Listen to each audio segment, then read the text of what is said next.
Hello and welcome to the Elder Tree podcast. My name is Twiggy Dawn. I'm the founder of the Elder Tree and Alchemilla Herbals, and I reside on Jitterbug land here in far north Queensland.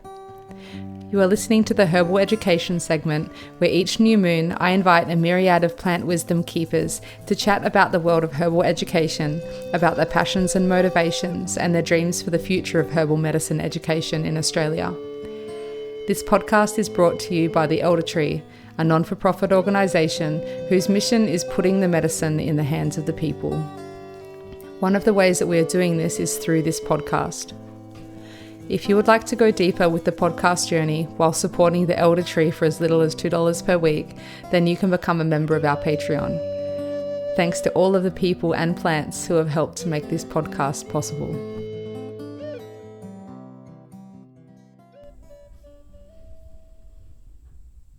Hey there, beautiful people.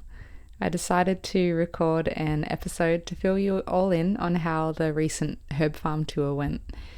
So in December, I took a beautiful group of existing and emerging herb farmers down to Lutruwita, aka Tasmania, to visit 3 different scale herb farms.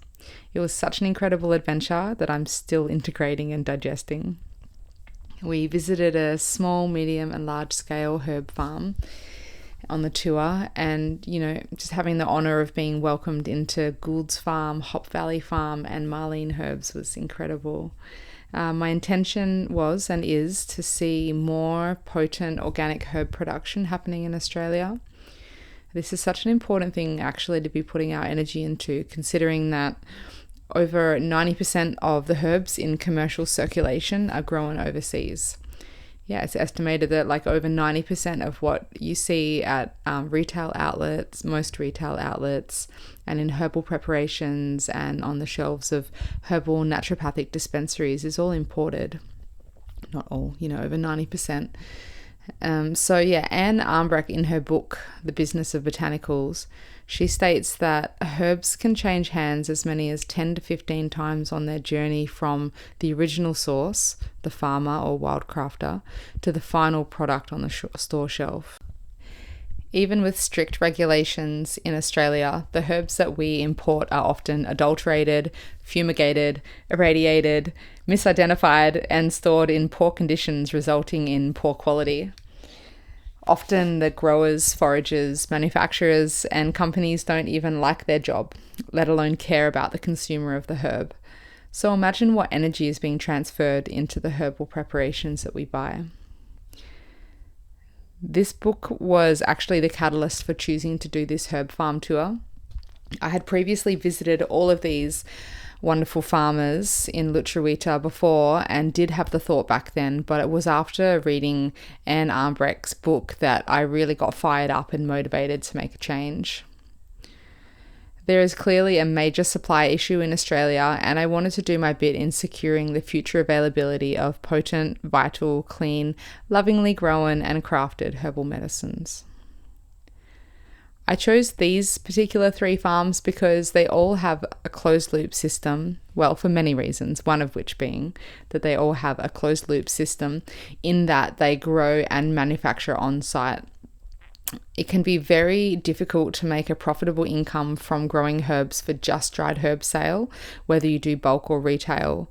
The best and most practical business model is multiple streams of income over a selection of different herbal preparations. And incorporating education into the business's offerings is also advantageous on a lot of levels. There were so many applicants for the journey, and I could only accept 7 people plus myself and my personal assistant, Lucille. It was hard to turn people away, but I selectively chose a group of people who I believe are or will be making a big difference in the realms of herbal medicine farming in Australia. All people attending the tour had to have a farm or have land and be about to dive in. And they had to agree that they would use the information that they gained to build community and had to be willing to share that information. In an ultra-independent dog-eat-dog world, it really is important that we band together and create and grow mutually supportive networks. And this really is the only way that we're going to thrive. So we had a wonderful selection of herbal souls, such as Taj Cicluna from Botanical Education in Southern Victoria. Taj is an amazing herbal educator and also recently became a presenter on the Elder Tree podcast. And it was really special to have her on the tour. We had Christopher Smith from Tinderi Mountain Herbs in Canberra, who specialises in cultivating rare and endangered herbs and is also a passionate herbal educator. Christopher has been an ally of mine for years and was one of the people who really helped motivate me to get this tour going. We had Naomi Ingleton on the tour also from Pharmacy Co. in Northern Victoria. Naomi was an appointed mentor on the trip and will be providing some ongoing support to the other attendees of the tour. Naomi recently launched Herb Connect, which is an online marketplace and growers hub to support farmers selling their produce. All three of these lovely people have been interviewed on the Elder Tree podcast, often many times over, and have been a great inspiration for me. Also on the tour, we had Jenny Creasy, who is the farm manager for the Nimbin Apothecary in northern New South Wales. This farm solely supplies their wonderful apothecary in Nimbin, and they intend in also creating an education hub there on the farm. We had Adriana Rios from Mama Floresta with us from the Hunter Valley in northern New South Wales, who is doing wonderful things with her family on their 45-acre bush farm. We had Kerry Marcel from Tambourine Superfoods from Mount Tambourine in southeast Queensland. Kerry specialises in moringa but is single-handedly running a farm with a lot of herbs and was looking to expand her knowledge. Finally, we had Jerry Engel, a co-worker of mine at Mullumbimby Herbals, whose intention with coming on the tour was to grow medicine specifically for Mullen Herbals. So it was a wonderful constellation of people, and when we came together, the excitement was palpable. The first farm that we visited was Gould's farm, where we spent the day with Greg Whitten and also had a brief tincture making tour with one of his staff, Carla, who oversees the tincture production on site. I have interviewed Greg on the show before. He's actually my biggest herbal hero in Australia. And his granddaughter's in my daughter's class, which is kind of cool. Also, his book, Herbal Harvest, is one of the things that I would grab on my way out the door if the house was on fire. Seriously, it's out of print. And if you manage to get your hands on a secondhand paper copy of this book, jump on it. While I'm on the topic, I will mention that I am the only person who sells the PDF of that book, so hit me up if you'd like to buy a copy for $40. More details in the show notes. Greg has over 4 decades of herb farming experience, and he grows biodynamically without the use of machinery, which is really unheard of in this day and age. Gould's farm is a great example of an established medium-scale herb farm, which primarily supplies the Gould's Apothecary in Hobart. They're actually unable to keep up with demand and would love to see more herb farmers emerging, especially in different climates, and would happily pay good money for Australian grown organic herbs. On our second day, we started heading north and spent the day with Monica and Cara at Hop Valley Farm. This was a perfect example of a small-scale organic herb farm, and also an example of a farm at the beginning of its journey, as Monica and Cara only started farming in this location in the last year. They've done so much already, and everyone loved the tour and the organic wholesome feast that we were served for lunch and the herbal teas and snacks upon arrival. Both Monica and Cara learnt with Greg Whitten and have gone on to develop their own techniques while also staying all hand grown and processed without machinery. We were impressed with the vitality of the medicine growing there, and I saw the most incredible lemon balm I've ever seen. Monica has been interviewed on the podcast a couple of times, so you may already know that she's an incredible community herbalist who runs multiple free clinics and really tends to her community's health and education. They were both very forthcoming with their business model and how they were able to make a living with multiple herbal medicine-based streams of income. On the third and fourth day, We visited the Vanderwinkle family at Marleen Herbs and got to tour a wonderful example of a large-scale organic herb farm, the largest in Australia, in fact.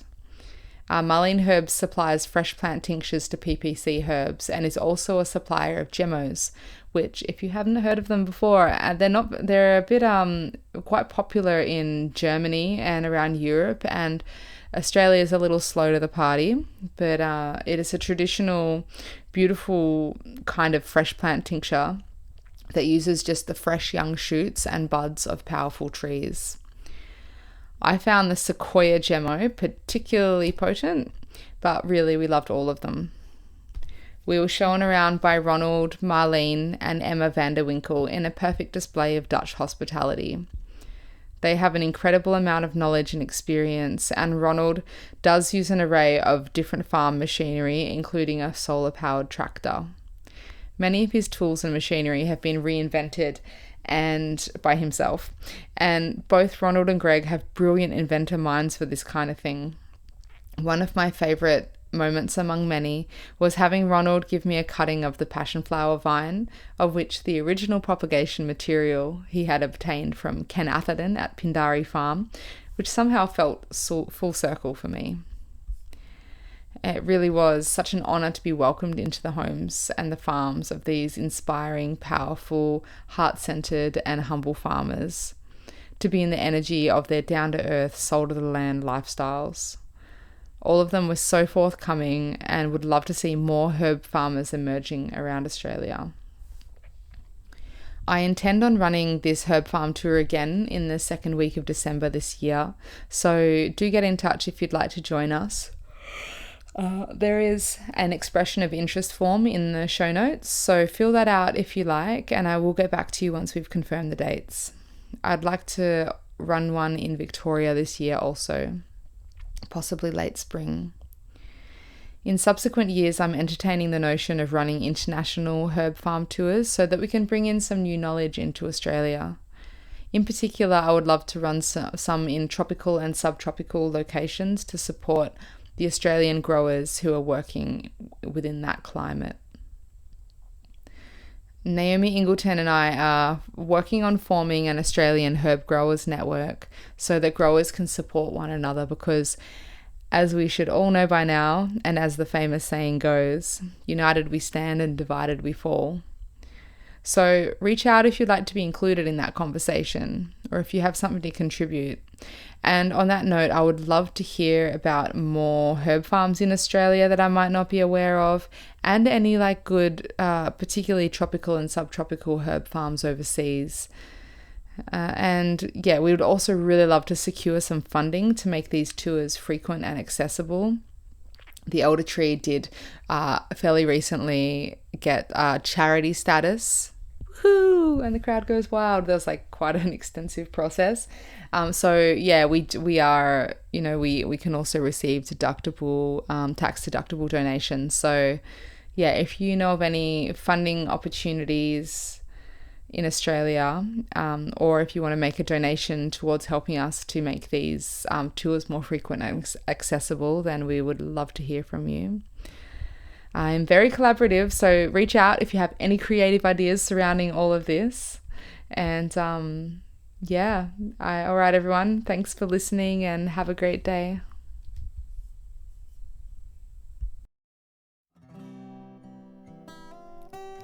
Thank you so much for listening to the Herbal Education segment of the Elder Tree podcast.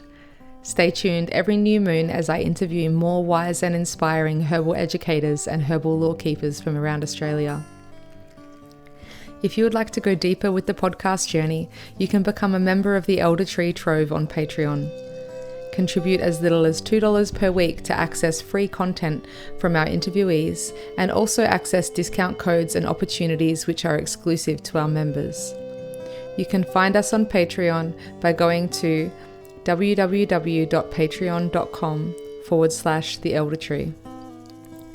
Other ways that you can assist us in getting our offerings out there to more people in Australia is by subscribing and leaving a review on Apple Podcasts and on the Spotify app.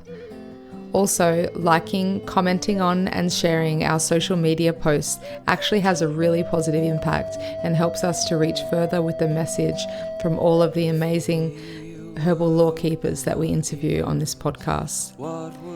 Thank you so much for your support and have a most wonderful day.